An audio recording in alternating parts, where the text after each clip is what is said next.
Nessa aula, estaremos falando das tintas utilizadas no setor de construção.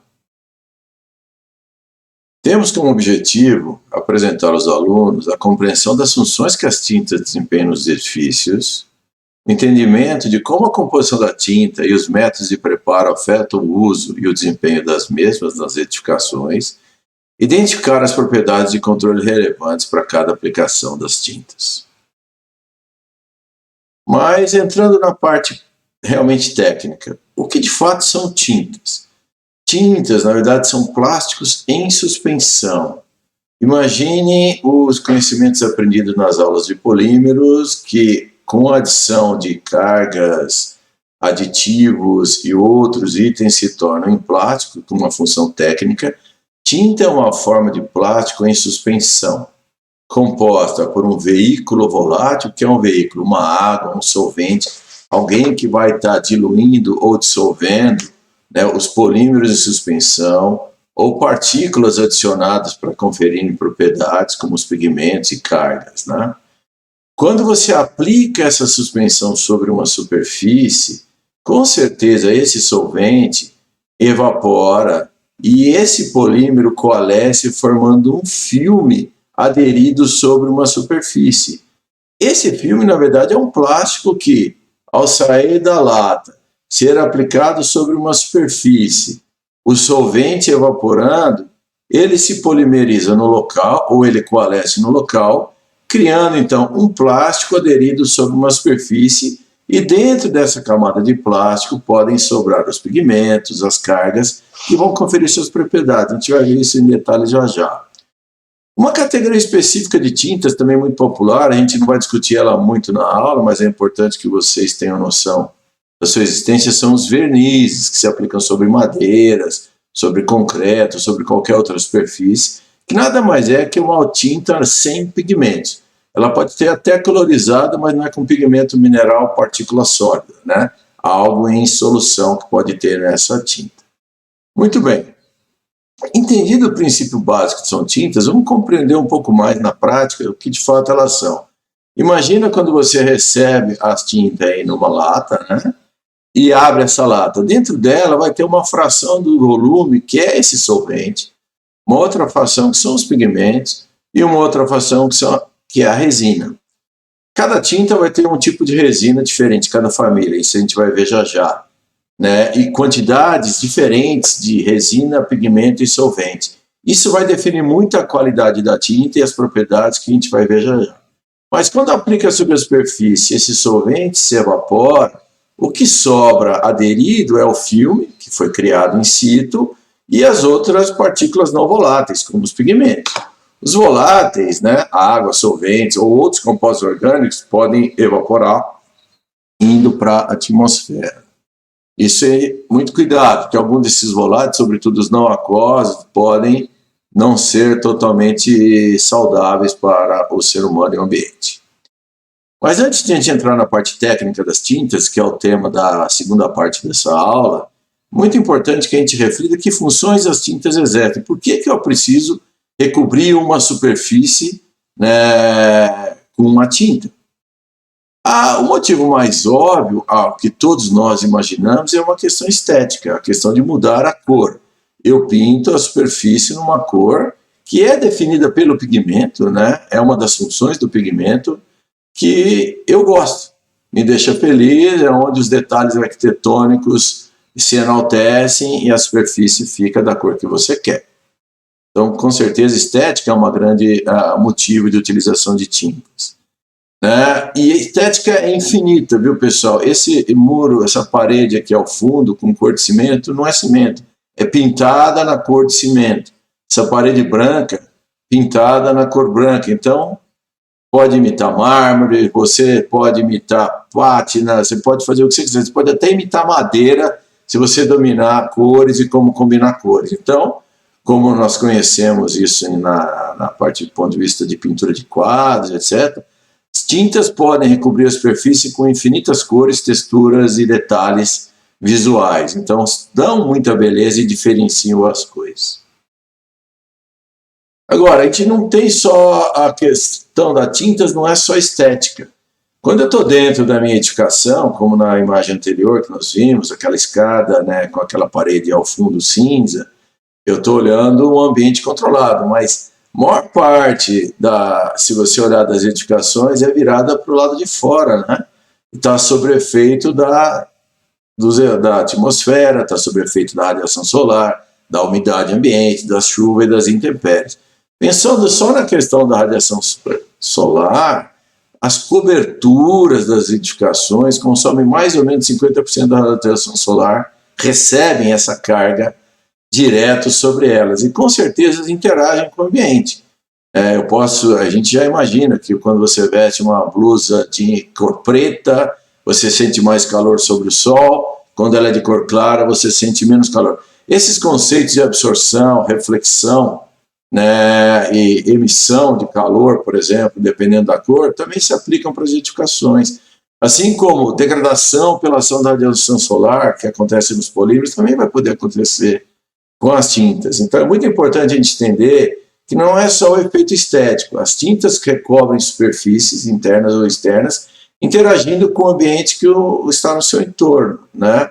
Com toda a alegria e toda a tristeza disso. Você pode receber também abrasão, né? Você está na beira do mar, o vento bate, carrega partículas de areia que vão fazer abrasão na superfície. Então é muito importante a gente saber que a tinta também vai ter que ter funções técnicas. E do ponto de vista de radiação solar, eu posso dar um uso muito nobre, né? Porque de alguma maneira nem toda a radiação solar é desconfortável para o ser humano, né? Em causa impacto. Quando a gente vê todo o espectro de radiação solar, né? E a gente imagina que você tem do ultravioleta ao visível, passando pelo infravermelho, né? O calor está ali no infravermelho, né? Aqui, ó, no Near Infrared, nessas questões, mas aqui à direita do gráfico, a cor visível está nos comprimentos de onda intermediário e o ultravioleta nos menores comprimentos de ondas. Então, quando você vê um branco puro, ele está refletindo todas essas cores. Quando você vê alguma cor ser refletida ou outra, não é aí que se cria a imagem do que é cor no seu cérebro. Eu posso, nessa interação com as radiações solares, também começar a domesticar, né, e decidir o que eu quero que seja refletido e o que eu quero que seja absorvido e o que eu aceito que seja emitido para a superfície que vem abaixo. Então imagina aqui em azul, nesse gráfico, nessa ilustração, você tem uma superfície, né, onde você pode aplicar uma camada de pintura. Essa pode estar representando a própria camada de pintura. Quando você tem a radiação solar incidindo, uma grande parte pode ser refletida, uma reflexão 1 significa que 100% é refletida, né? Mais uma parte pode ser absorvida pelo material e ficar nele, mas uma outra parte pode ser reemitida para dentro. Então, se a sua pintura reflete bastante, sobretudo a radiação na faixa do infravermelho, pouco calor passa para baixo, né? E assim, quando você soma, né, a questão da absorvância com a refletância, isso aqui é sempre vale 1, que é 100% da energia. Quanto que entrou aqui? Uma parte é absorvida, uma parte é refletida. Então, a refletância é muito importante e a gente vai ver já que isso está sendo algo que está mudando o jogo depois que se entendeu, porque antigamente se imaginava que somente o branco conseguiria uma grande refletância e um conforto térmico, né? A gente vê que várias casas são pintadas de branco para serem mais frescas. Mas se você entende o que controla a refletância, você pode depois imaginar cores vivas, né, que refletem a radiação que lhe interessa, por exemplo, que é o infravermelho. E o calor não passa para baixo, né? Ou reflete o ultravioleta e protege um polímero que estiver pintado contra a degradação. Então você pode usar, dominando essa camada de superfície, uma série de vantagens além das estéticas, né? Ou elas podem trabalhar a seu favor, ou se você especificar de uma maneira inadequada, você pode estar sofrendo. Então, além da questão da reflexão, da interação com a radiação solar, camadas pintadas também protegem o movimento de umidade do sistema. Então, uma das grandes causas de você pintar uma parede, por exemplo, externa, é para que não infiltre chuva, já que forma aquela película, né, com aquele plástico aderido na superfície, a chuva não entra. Pô, bacana, não entrou chuva.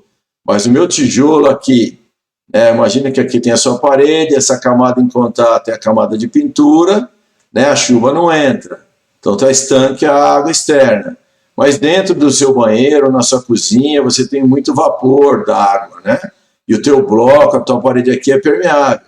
Então ele vai migrar. Se essa tinta é 100% estanque impermeável, esse vapor não tem como sair. Esse balanço do que entra e pode sair define muito o conforto térmico, né? E a condição de desempenho ambiental dentro da edificação. Eu gostaria de um ambiente agradável. Muito úmido não é legal. Então, você ajusta esse balanço de estanqueidade e permeabilidade ao vapor, que é diferente, porque o vapor são as moléculas individualizadas bem menores do que na fase líquida, para que você consiga ter uma estanqueidade externa, mais uma permeabilidade ao vapor, que seria o mundo ideal, que aí você fica seco aqui dentro, né, e a chuva fica do lado de fora. Então isso também é um papel que você pode ajustar nas tintas, né. Tintas também podem mudar a superfície, né, assim, como é um polímero, pode, por exemplo, colocar um polímero que não molhe em água, por exemplo, né, alterando o ângulo de contato da superfície. O ângulo de contato, pessoal, tem a ver com a tensão de superfície do contato da fase líquida com a fase sólida. Quando você coloca uma gota sobre a superfície e esse ângulo aqui é maior que 90 graus, significa que esse material é hidrofóbico, que ele não gosta de molhar essa superfície. Se ele for hidrofílico, a energia de contato é baixa, então ele vai dar um ângulo menor que 90 graus. Então, se eu modificar uma superfície com uma tinta de forma que o ângulo de contato seja alto, significa que a água não vai ficar devidamente espalhada nessa superfície. E eu posso aprender a brincar com essas propriedades. Se eu voltar na minha parede aqui, se essa superfície for hidrofugada, a chuva bate aqui, não consegue molhar e escorre, né? Mas não necessariamente, se eu não entupir todos os poros que eu tiver numa superfície, eu simplesmente hidrofuguei a superfície, a água pode fluir, mas ela não, de repente não impede o vapor de passar, porque para o vapor sair, um caminho permeável tem que chegar até a superfície do outro lado. Mas se ele é permeável, como é que a água não entra, né? A água não entra ou porque ele está impermeável, ou porque ele não consegue molhar a superfície. Eu consigo ajustar essas propriedades. Então, esse polímero, sobretudo no caso, a família dos silicones, né, dos silanos, siloxanos, eles podem também mudar o ângulo de contato. Então, a tinta não só pode impermeabilizar a superfície, como ela pode alterar a natureza desse contato. Mas ela pode impermeabilizar, formar um filme tão denso, tão fechado de polímeros, que recobre uma superfície de forma que não sobra poros nenhum. É o mundo ideal da piscina, né? Então, essa tinta, esse impermeabilizante aplicado na superfície, quando seco, evapora o solvente, forma-se uma película tão preenchida de polímeros que não sobra poro nenhuma. A água não passa para cá. Só que se vier água para trás, ela também não passa para o outro lado. Isso pode causar bolhas. Isso vai nos dizer depois que quando a gente pinta uma superfície, eu tenho que entender exatamente o que tem atrás. Então, pintar, na verdade, é pensar um sistema de proteção, um sistema de recobrimento em várias etapas. Essa estanqueidade pode ser tão bacana e as mudanças de propriedades, tipo não aderem nada na superfície, que eu posso pintar centros cirúrgicos para ter uma superfície totalmente lisa, totalmente estéril, onde nada adere e não tem rugosidade. Posso fazer um centro cirúrgico. É tudo uma questão de como eu desenvolvo, como eu desenho minha tinta.